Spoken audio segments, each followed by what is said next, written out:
ओम शांति। आज 6 मई 2024 की साकार मुरली।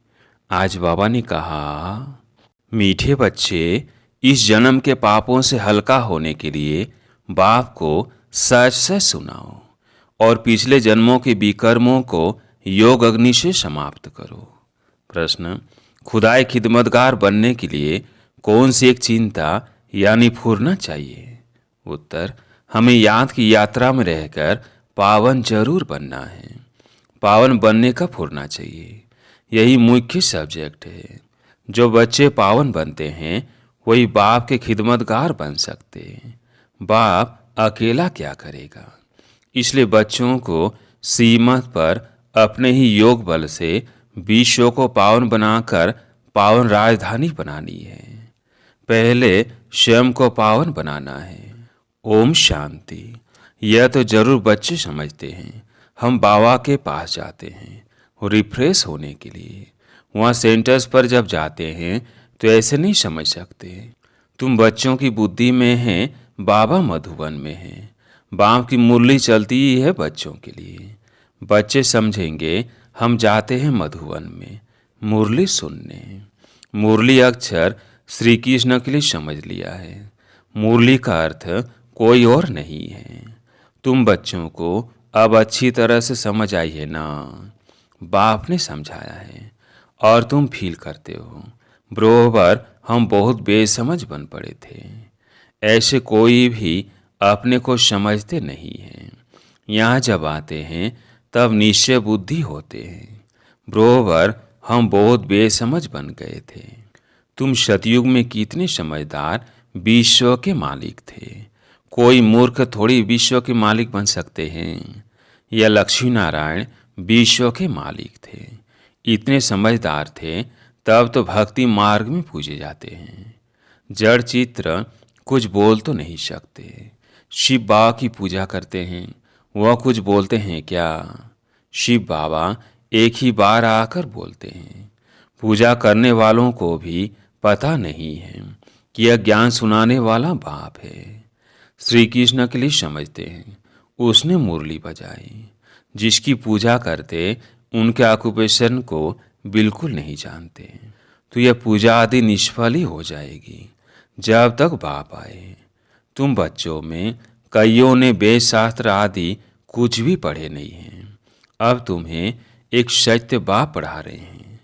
तुम समझते हो बरोबर सच्चा पढ़ाने वाला एक ही बाप है। बाप को कहा जाता है सत्य। नर से नारायण बनने की सच्ची कथा सुनाते हैं। अर्थ तो ठीक है, सत्य बाप आते हैं। अब नर से नारायण बनना है तो जरूर सतयुग स्थापन करेंगे ना। पुरानी दुनिया कलयुग थोड़ी बनेगी। कथा सुनने समय यह कोई को बुद्धि में नहीं होता है कि हम नर से नारायण बनेंगे। अभी तुमको नर से नारायण बनने का राजयोग सिखलाते हैं। यह भी कोई नई बात नहीं। बाप कहते हैं, मैं कल्प कल्प आकर समझाता हूँ। युगे युगे कैसे आऊँगा? ब्रह्मा का चित्र दिखाकर तुम समझा सकते हो। यह रथ है, यह है बहुत जन्मों के अंत का जन्म पतित। अब यह भी पावन बनते हैं, हम भी बनते हैं। शिवाय योग बल के कोई पावन बन नहीं सकता। विकर्म विनाश हो न सके। पानी में स्नान करने से कोई पावन नहीं बनते। यह है योग अग्नि। पानी होता है आग को बुझाने वाला, आग होती है जलाने वाली। तो पानी कोई आग तो नहीं है जिससे विकर्म विनाश हो। सबसे ज्यादा गुरु आदि इसने किए हैं। शास्त्र भी बहुत पढ़े। इस जन्म में जैसे पंडित था, लेकिन उससे फायदा तो कुछ भी नहीं हुआ। पुण्य आत्मा तो बनते ही नहीं, पाप ही करते आए। बाप ने समझाया है, जो अपने को बच्चे समझते हैं तो इस जन्म में जो पाप आदि किए हैं, जबकि सम्मुख बाप आया है तो पाप कर्म बता देने चाहिए तो हल्का हो जाएगा। इस जन्म में हल्के हो जाएंगे। फिर पुरुषार्थ करना है। जन्म जन्मांतर के पाप कर्म का बोझा जो सिर पर है उसे उतारना है। बाप योग की बात समझाते हैं। योग से ही विकर्म विनाश होंगे। यह बातें तुम अभी सुनते हो।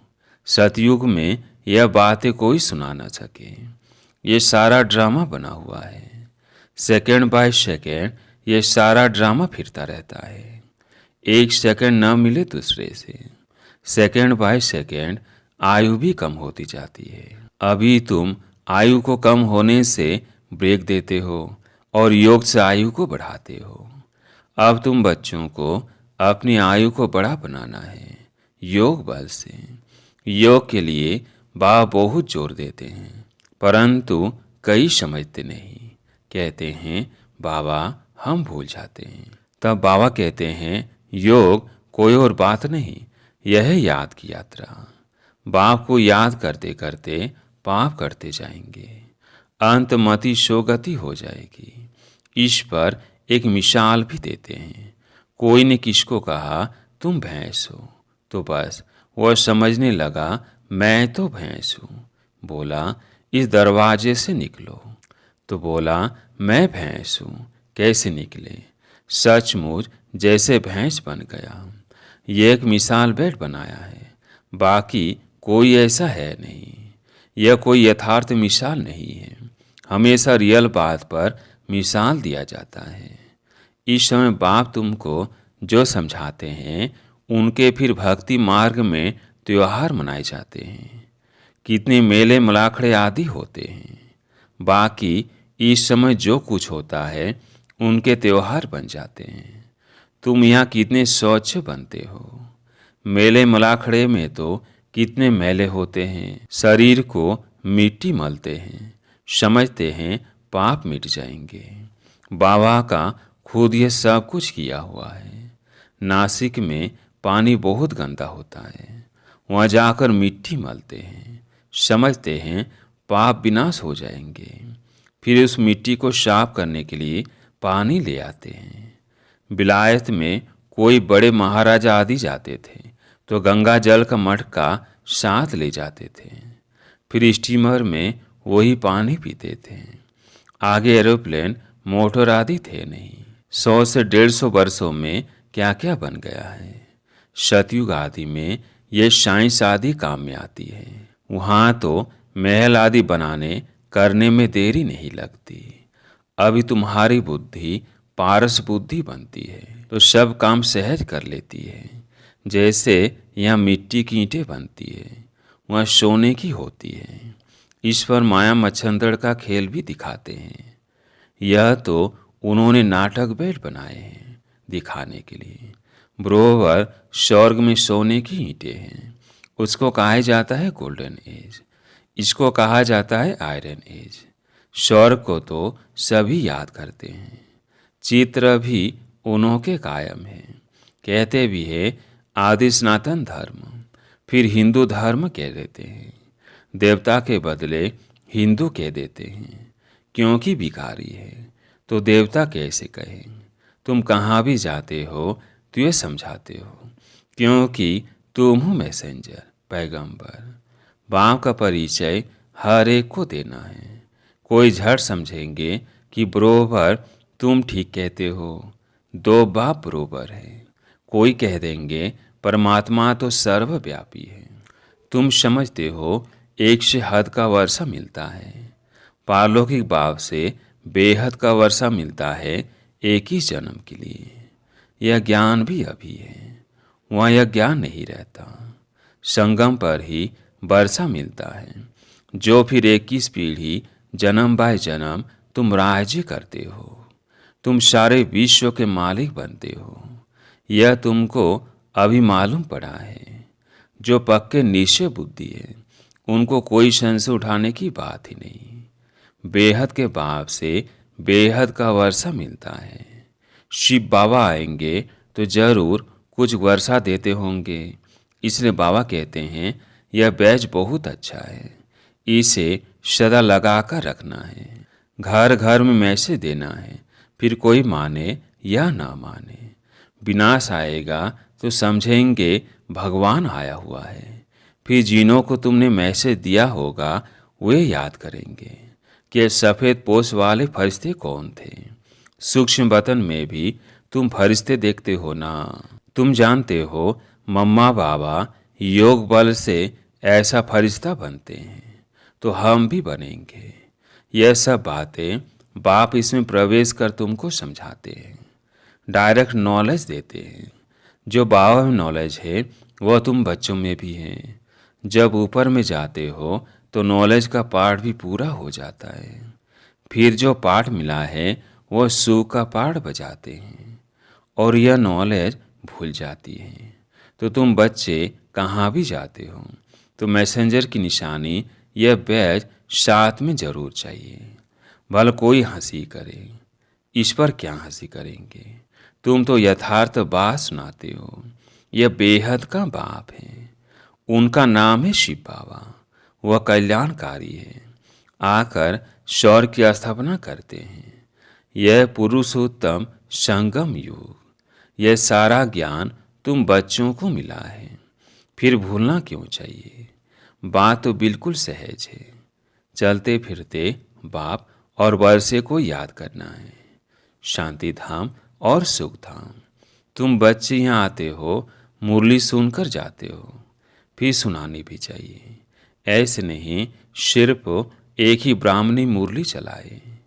ब्राह्मणी को आप समान बनाकर तैयार करना चाहिए, तब बहुतों का कल्याण कर सकेंगे।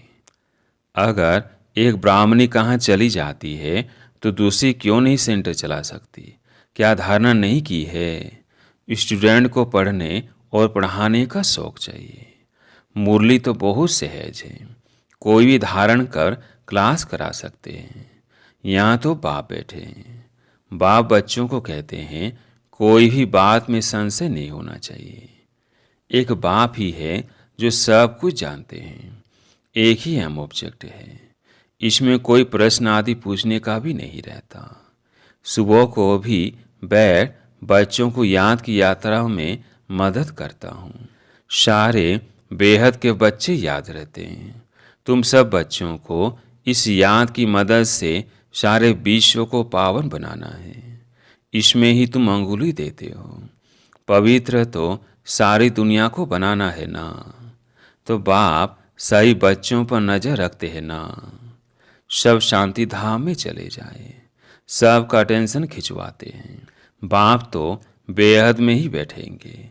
मैं आया हूँ सारी दुनिया को पावन बनाने। सारी दुनिया को करंट दे रहा हूँ तो पवित्र हो जाए। जिनका पूरा योग बल होगा वह समझेंगे बाबा अभी बैठकर याद की यात्रा सिखला रहे हैं, जिससे विश्व में शांति होती है। बच्चे भी याद में रहते हैं तो मदद मिलती है।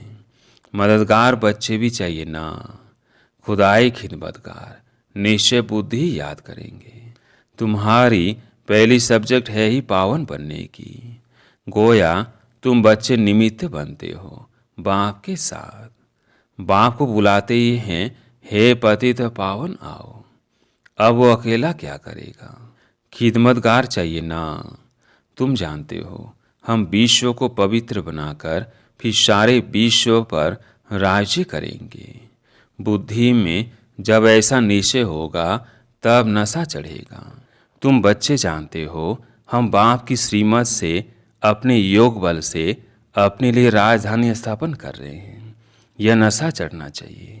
यह रूहानी बात बच्चे समझते हैं।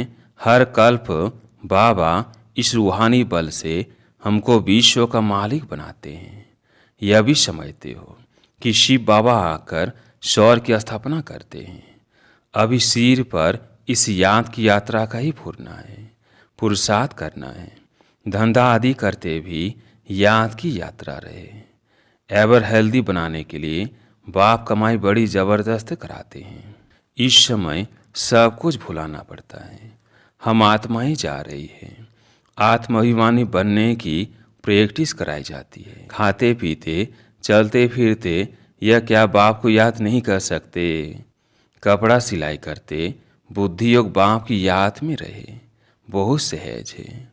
यह तो समझते हो 84 का चक्र पूरा हुआ है। अभी बाप हम आत्माओं को राजयोग सिखलाने आए हैं। ये वर्ल्ड की हिस्ट्री ज्योग्राफी रिपीट होती रहती है। कल्प पहले भी ऐसे हुआ था, जब भी रिपीट हो रहा है। यह रिपीटेशन का राज भी बाप ही समझाते हैं। हर एक को ड्रामा में पाठ मिला हुआ है, वह बजाते रहते हैं। बच्चों को राय दी जाती है कि बाप को याद करो तो शतो प्रधान बनेंगे, फिर यह शरीर भी छूट जाएगा। तुम्हारी बुद्धि में अब यही है कि हम आत्मा शतो प्रधान बने, क्योंकि वापिस घर जाना है। सतयुग में ऐसे नहीं कहेंगे, वहाँ तो कहेंगे एक पुराना शरीर छोड़ दूसरा लेना है। वहाँ तो दुख की बात नहीं, यहाँ यह दुखधाम है। पुराने शरीर हैं तो समझते हैं इनको छोड़ अब वापिस अपने घर जाए। बाप को निरंतर याद करना है। वो निराकार बाप ही ज्ञान का सागर है। वही आकर सबकी सद्गति करते हैं। बाप कहते हैं साधुओं का भी उद्धार करता हूँ। तुम अब एक बाप से योग लगाओ। तुम सब आत्माओं को बाप से वर्षा लेने का हक है।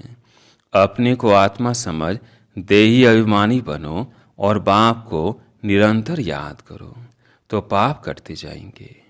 अच्छा, मीठे मीठे सिकिलधे बच्चों प्रति माता पिता बाप दादा का याद प्यार और गुड मॉर्निंग।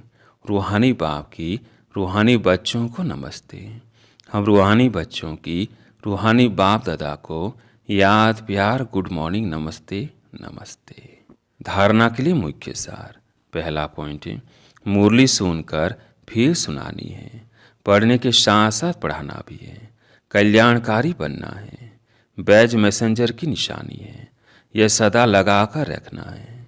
दूसरा पॉइंट है, विश्व में शांति स्थापन करने के लिए याद की यात्रा में रहना है। जैसे बाप की नज़र बेहद में रहती है। सारी दुनिया को पावन बनाने के लिए गारंटी देते हैं। ऐसे फॉलो फादर कर मददगार बनना है।